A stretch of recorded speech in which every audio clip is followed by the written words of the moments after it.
El pie cabo, el pie cabo es una deformidad del pie con aumento del arco interno cuando el pie está apoyando. Es el caso contrario del pie plano. El retropié puede estar en varo, en neutro o en val. El más frecuente es que esté en varo. Así que muchas veces se le denomina a la patología pie cabo varo. El tobillo va a estar en equino o en extensión y puede o no presentar dedos en garra.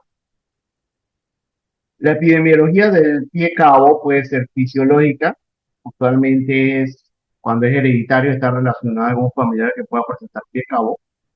Usualmente va a ser bilateral y no va a ser progresivo. Y la gran mayoría de las veces va a ser asintomático. Puede ser primaria o neuromuscular, que va a representar el 65-80% de los casos. Por ejemplo, parálisis cerebral, principalmente la hemiplegia y el meningocele. La enfermedad de Charcot-Marie-Tooth, que es una neuropatía motor sensorial periférica, que va a ser causante del 50% de los casos neuromusculares. La poliomielitis también puede presentarse, o puede ser un pie cabo secundario, que puede ser postraumático, quemaduras, síndrome compartimental, afección del nervio ciático, por ejemplo, en pacientes que tengan algún tipo de, se le colocan inyecciones a nivel glúteo y que afecten el nervio ciático, pueden causar una deformidad en pie cabo secundaria, enfermedad de Lerhos o, por ejemplo, pacientes que tengan, sean pacientes reumáticos. La clasificación va a depender del tipo de deformidad. Podemos tener pacientes con pie cabo varo anterior o pacientes con calcáneo cabo que van a ser posterior. Si la deformidad es anterior, se va a deber principalmente a una flexión del primer metatarsiano. El calcáneo va a estar en varo y los dedos van a estar en garra. Si es posterior, usualmente se debe a una debilidad del tríceps sural y el calcáneo va a estar en dorsiflexión. El fisiológico, como les mencioné, va a ser principalmente tipo familiar, importante que de exclusión, un diagnóstico de exclusión, así tenemos que descartar otras patologías primero, y no va a ser progresivo. En las etiologías neurológicas sí va a ser progresivo la deformidad. Y puede haber un pie cabo congénito que va a ser presentado durante el nacimiento, se va a presentar a menores de 3 años y que usualmente mejora espontáneamente. Importante aquí en esta parte, el pie cabo tiene la deformidad se debe principalmente por un efecto trípode. Recordar que la biomecánica del pie tenemos que utilizar principalmente tres puntos de apoyo: el talón, la cabeza del primer metatarsiano y la cabeza del quinto metatarsiano. En este caso, como el paciente tiene una flexión aumentada del primer metatarsiano, para poder compensar, el retropié tiene que deformarse en varo para poder asegurar el apoyo plantilla. Así que eso es importante tenerlo en cuenta por el tratamiento. Entonces, en un pie normal vamos a tener un retropié ligeramente en valgo. Si nosotros viéramos, por ejemplo, la huella plantar, vamos a tener apoya principalmente aquí a nivel lateral. Y en un pie cabo vamos a tener el puente aumentado, el arco longitudinal interno aumentado, el retropié en varo, y vamos a tener la huella con falta de contacto aquí a nivel lateral, solamente con apoyo en los dedos, cabeza de los metatarsianos y en el talón. En ocasiones puede ser asintomático, principalmente si son pie cabo fisiológico.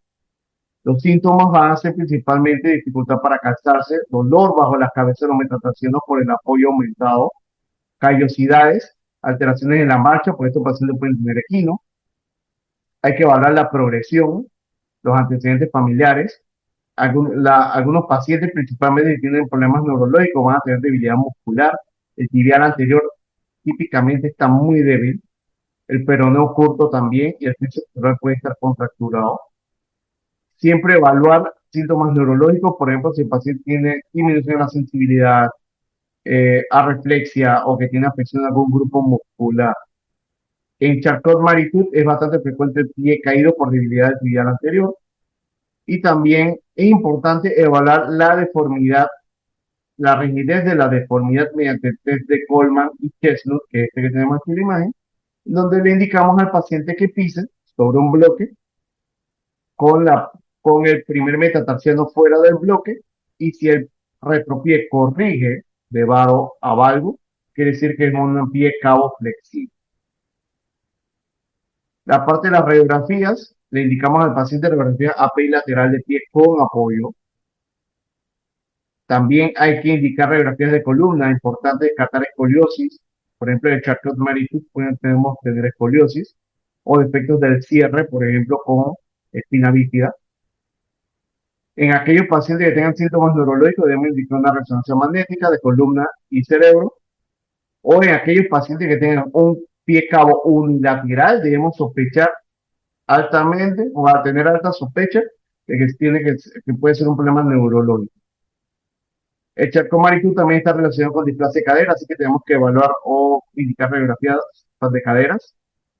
Si tiene problemas neurológicos, indicar una electromiografía y velocidad de neuroconducción para confirmar el diagnóstico o descartarlo de una neuropatía.